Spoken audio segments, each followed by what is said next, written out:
Welcome, Paynesville area schools, families, and community members. It's great to be back for another Town Hall, Facebook Live, YouTube Live event. Tonight I'm joined by Secondary Principal, Mr. David Oehrlein. Good to be here. Welcome. Thank you. All right, so tonight we're going to talk a little bit about career and tech exploration, an update with the CTE space. Again, thank you to the support from our greater community in August of 2019. Voters went to the polls and supported a facility project. That facility project remodeled our career and tech exploration wing at our high school. That remodel is complete, and we have students now using that new space. So you're going to be able to get a firsthand look at what students are doing in that community investment that we call our CTE area. After that, we'll talk a little bit more with Mr. Oehrlein and some other interesting partnerships that the secondary school is actively working on and trying to engage more partners, not only directly in our community, but also in our region. Provide some unique opportunities for our students through those partnerships. So we're going to talk a little more about that as well. And then the last thing we're going to touch base on, our November town hall had to be canceled due to some unexpected absences. And so we have an update with the facility project, and it's going to try and be catching up here on 2 months worth of work. I know those of you that drive by that facility on a daily basis are checking it out as you go. And so you're going to look at some of the stuff and you're going to say, wow, that was, 4, 5, 6 weeks ago. Yep, some of the photos are going to be from November, but we'll get you all caught up on that facility project as well. So let's get right started here, and let's talk about CTE, and we'll start out with a little video showing you kind of firsthand of what the space is looking like and how students are using it.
Today I am here with Mrs. Utch, and she is going to start off by giving us a tour of the new CTE area. So here we go. Come on in to the new egg room. We have been anticipating this for quite a while, so thank you to the community for voting yes on our referendum we had.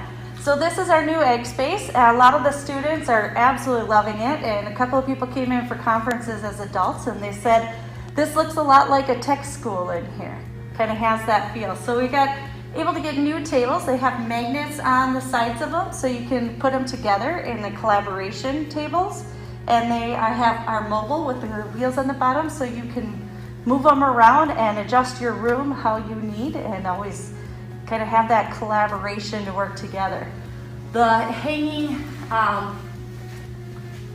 outlets, there we go. The hanging outlets are great for when you need to plug in glue guns.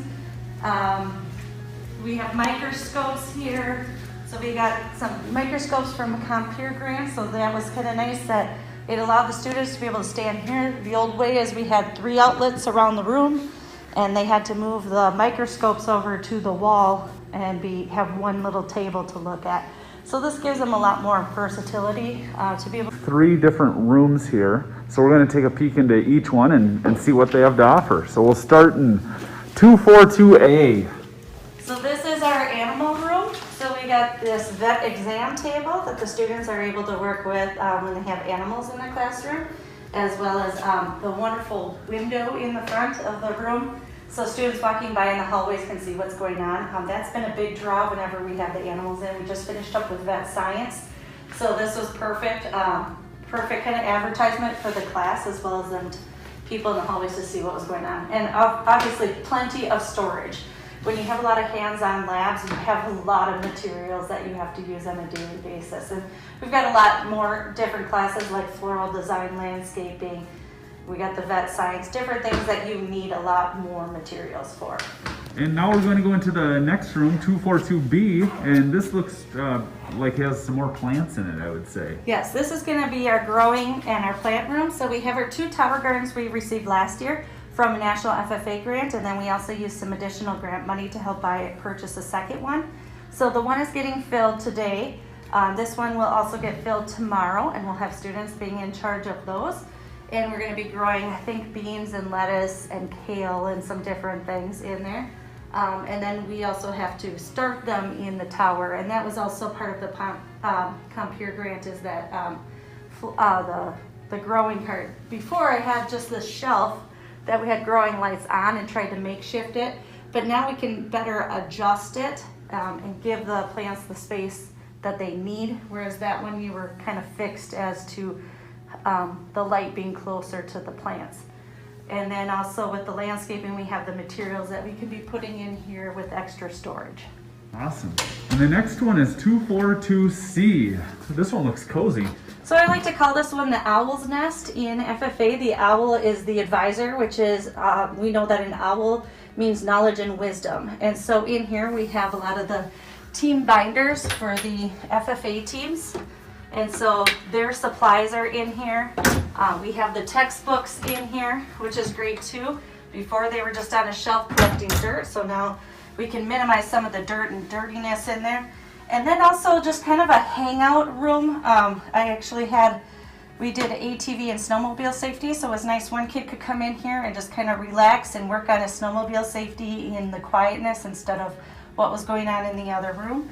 And so that kind of gives kids a quiet place to be able to study as well and use these resources. And you can see the cupboards and the countertops are beautiful. So the kids have been really impressed with this room as well. Wonderful. So now we're on the other side of the garage doors from the classroom setting, and we are in the woods shop, and we're going to transition here and go take a look at the welding area. So it looks like we have 10 new welding stations here. Do you want to talk a little bit about what they have to offer? Yep, so these welding stations are all kind of designed, they're mobile, so we can move them around as needed. We have a light on here, which gives them more light for welding. Our welding booths we used to have were really dark. And then they also have a motor, which is a little loud, and it pulls the the exhaust down there and filters it that way instead of having a filtration all around in here. So it allows them to use that stuff there. We're still trying to work out some of the nitty gritty of the details, and then we've got our welders here. We had Senator McGowan here the other day working with us on how to use these new welders. And then over here we have new bench grinders. We have a vertical bandsaw, and we have a brand new drill press. So those are some things that are new additions into here. And then also in this corner we have a paint room. A paint and finishing room. So this will allow Mr. Gunther to be able to do some stuff with his auto body work in here, or kids painting and finishing or staining things as well. Cool. All right, well, welcome to the Paynesville area's new wood shop. I'm Mr. Kapsner, the woods instructor. So this area right here used to be a classroom, the former aid room, they used to call it. We got new tables. They removed a wall. We have some overhead doors, some glass overhead doors to allow in some light. So we have access to different classrooms as well. So yes, we've got these new tables, 6 of those, new stools to go with them. Nice learning area, so we can do any lectures we need to cover or anything like that. We cover on the whiteboard, and then we can go back and work in the tool area when we get done working in here. So if we keep coming back, we got these nice new toolboxes that are portable. So instead of having these standard against the wall stationary toolboxes or tool cabinets, we have these, which are portable. We can move them around. We got new tools as well to replace some of the older ones. So we have all nice new sets in each toolbox. So each toolbox has its own set. So that's very nice. It's mobile. We can move it around if we need to move it outside even to work on some trailers or something like that. That is also an option. So that is very nice and a nice addition to our shop. So something else that we got this year out down here is the Innovation Center has a glow forge, but we also got one down here in the shop. So this is new for us also. So we have a glow forge. We're able to do laser engraving, wood burning, and stuff like that. So a lot of students have access to it down in the Innovation Center, and now they also have the option of doing it down here instead of having to transition back and forth from the Innovation Center to the Woods Room. We can have that done right down here. So we combined 2 shops. We had a middle school shop and a high school wood shop. So we combined both of them. So now we have 2 machines of everything, where before we only had the one. So like we have the 2 disc sanders, the 2 band saws, the 2 jointers, 2 table saws over there, 2 miter boxes. So that's just nice. 2 drill presses over there. It's a lot easier for students to have access to that instead of having to wait for somebody to complete something. They can just go and use the other machine, and it works out real well. So if we come over here in the corner, we also have a CNC router, ShopBot. So we're able to do some CNC routing on the computer, drop some programs or drop a project, and then our machine will carve it out, and you can do some signs. We're going to do a sign for the area center here this winter, and it's just a nice addition to the shop. Very rare to have one this big. Usually they're a smaller table. This one is 4x8. Otherwise, they're usually like a 24 by 36 or a little smaller version, but we're able to have a 4x8 sheet here. Then yes, we just have the drill presses over here against the wall. Got opened up these windows too against that gymnasium wall and that hallway. That allows students to see what's going on. So when they come by or come into school, they can see what's going on. Also, we have a time saver. Open up a bunch of room there as well, so we can feed our boards through nice and easy. Before it was kind of in a corner, so it's kind of in the way of a table saw. So yes, we have that, and then our table saws are over here. One set up for dado blades, one set up for regular ripping and cutting, and it's nice to have 2 of those as well. So yes, we have a lot more space, a lot more open space, a lot easier to maneuver around, and it works out well. Here's an example of some of the projects we do in class. Here is the counter for the new coffee shop that is going to be started sometime this school year. So we had some students that worked on that, stained it up, did all the cutting and so forth. And then this back wall, we used to have just a standard overhead garage door. Now we have a glass overhead garage door. Lets the light in, much more nice to work in. It's nice to see the outside and what's going on out there as well. And then we have these overhead doors right there and down there, and they are able to open up into the welding lab. All right, well, thank you. I hope you enjoyed that look at what's going on in the CTE world. It's been obviously with COVID-19 and everything, it has been kind of an interesting year to open up a remodeled facility. Mr. Oehrlein, maybe you could talk a little bit about what first quarter schedule looked like and how it was impacted by COVID-19 and can talk a little more about that. Sure. Well, one of the things that we did, we made the adjustment going from 8 classes to 4. So that kind of adjusted the schedule as far as what classes we were scheduled to have in the CTE area and also the Innovation Center. But second quarter has been busier, and we have more classes in there at this point, and so it's been exciting to see that. We look forward to the auto shop opening up sometime in the spring, hopefully. But kids really seem to be enjoying it, and we're looking at taking some of those programs to the next level. Excellent. Yeah, I've been down there a couple times during the day, and the thing that just strikes me is it's amazing how much brighter and just open and friendly that space is. I mean, you can have a whole class in there, and maybe there's kids working individually on a project, maybe there's small groups collaborating on something, but it's just such an open space, and it's inviting now to either accommodate an individual project all the way up to having a group of 3, 4, 5 students potentially working on a similar project. Yeah, it's a great mix of technology and just really hands-on exploring. Today I was in the metals lab, and there was a 6th grade CTE exploration class going on, and it was really cool to see a group of 6th graders at the welding stations, and they were going at it. It was really fun to see, and they were really having a good time with it. Well, that and maybe that piggybacks into another conversation. 2 of the pieces of equipment that weren't visible, at least in that video, the first one was a virtual welder, and the second one was a virtual painter. Now, I know you talked about the middle school kids down in the welding space. I bet my memory, I have to jog my memory here, but I bet it was 2-3 weeks ago I was down and stopped in to see Mr. Kapsner, and he was working with some middle school kids on the virtual welder. And so is that kind of the game plan then, is you'll get them welding novice on the virtual welder and then move over into the welding stations? Yeah, I think the virtual welder is a great tool for teaching students kind of the beginning stages of what welding looks like before they go at it for real. The virtual painter is the same way, and that's been down at the Innovation Center, and I've been able to watch some classes, some of our younger students in there, and that's been really fun to see too. Cool. The other thing for our community, just so you know, we are continuing to have plans on an open house.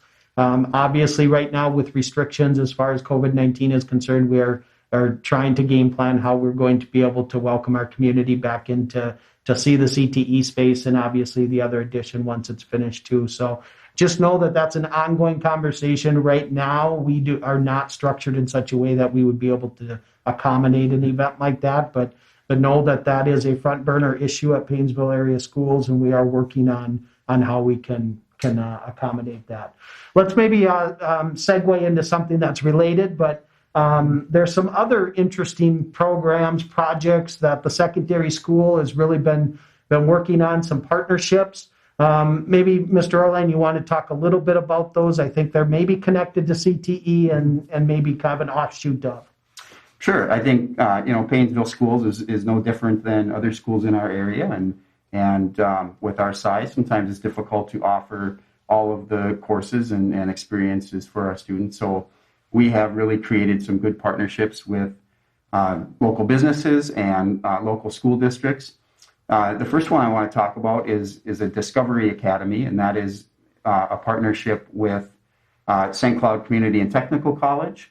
And 2 offerings that we have with that is the manufacturing and engineering pathway development. And through that, students can earn up to 8 credits and it's hosted at Cold Spring Granite. And so there's a lot of hands-on things that go on. And obviously COVID has put some limits on that right now. But so we're hoping that we can continue that program in the future. But some of the things that classes that they can take with that is safety awareness, maintenance process and production, quality practice, and maintenance awareness. And so I think that we'll continue to grow that program. This is the first year, and we're doing that with Ricori, Eden Valley Watkins, and Kimball. Excellent. Yeah, the next program we have through our Discovery Academy and St. Cloud Community and Technical College is our CNA program, and we're in our 3rd year of that program, and we currently have 6 students participating, and that goes 3 days a week in the mornings, and second semester we actually have 21 students with that program, and 16 from Paynesville, and 5 from one of our partners, Eden Valley Watkins. And we also partner with ACGC with that program too. Excellent. Some other collaborations that we do, we're working with BBE schools in New London Spicer to create some opportunities for our students, and we're calling that the North Crow Collaborative. And right now, Paynesville has students that go to BBE for an accounting class and an intro to teaching class. And we have a couple students that go to New London Spicer for an EMT class. And so that partnership is new, and it's evolving, and it's growing. And so Paynesville is looking at offering some of our courses with that program too, and expanding our CTE area and looking at the auto maintenance and auto shop for BBE and New London Spicer to participate in also. Excellent. So it sounds to me like it's kind of all about, how do you get kids hooked on what they're interested, let them explore. For instance, you may have a kid who's enrolled in our CNA program that is thinking that a healthcare profession is where they want to go, and what better way to start than to potentially get that CNA certification. And I think there's 2 things that can happen. You can either learn that, yep, this is just what I thought it was. I enjoy serving people, and that's really what I think my calling is. Mm-hmm. And it can also be kind of an eye-opening experience and say, I think I might be better suited for another profession or niche. And so it's interesting to be able to combine what we have always thought of as kind of traditional high school academic work, mm-hmm. along with actual career experience and job experience to get kids at least a taste for different pathways that they might be interested in. Yeah, definitely. And at the middle school level, our theme really is exploring the possibilities. And we're hoping that, through some of those programs that we can spark an interest or, help our students develop some skills if they are looking at a technical college or 4-year college degree or entering the workforce. And I think it's all about opportunities and what we can provide for our students. Excellent. Well, I think we're going to have to plan on having you back to talk about these partnerships. I think it'll be fascinating to see as we get these things going, as we get better at facilitating these collaborations and these partnerships. Mm-hmm. I'm really excited to see what kind of interest and how we can grow student involvement in all of those programs. So we will definitely need to keep this in front of us and probably have you back to give us an update. Yeah, that'd be great. Well, let's transition a little bit and let's talk about the building update. Obviously, like I said before, when you drive by, you can only notice the construction that's going on. And we're going to take a little update and kind of give you a photo tour of work that's happened back in November and into December. Community center, these roofing panels, that it's going to be a pretty dynamic place when it's done. All of those steel beams that are primed right now, that white, those are going to be Bulldog green, and then you'll have a white ceiling and white walls. So we should have some nice Bulldog green popping in that building once that's complete. I know I had some questions from community members, from some staff members too, as these panels were going up. People were asking, is that really what the outside of that building is going to look like? And thankfully, that the green wall panel, that is just where the actual brick finish is going to be on them. You can see the mezzanine, that the equipment for the new addition will be in the mezzanine above the multi-purpose wrestling space, which will give us indoor protection for everything, which should hopefully have our equipment last as long as we can.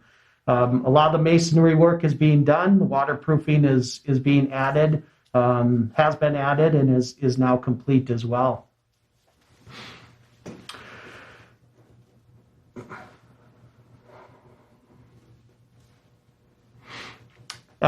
You can see the roofing liner. We talked a little bit about that, but again, you're really going to have a bright space in here when things are all finished. The roof and walls are going to be that white of that roofing liner panel, and then again, where those guys are up working by that steel beam that is primed in some spots, that will be a Bulldog green, and so it should look pretty classy.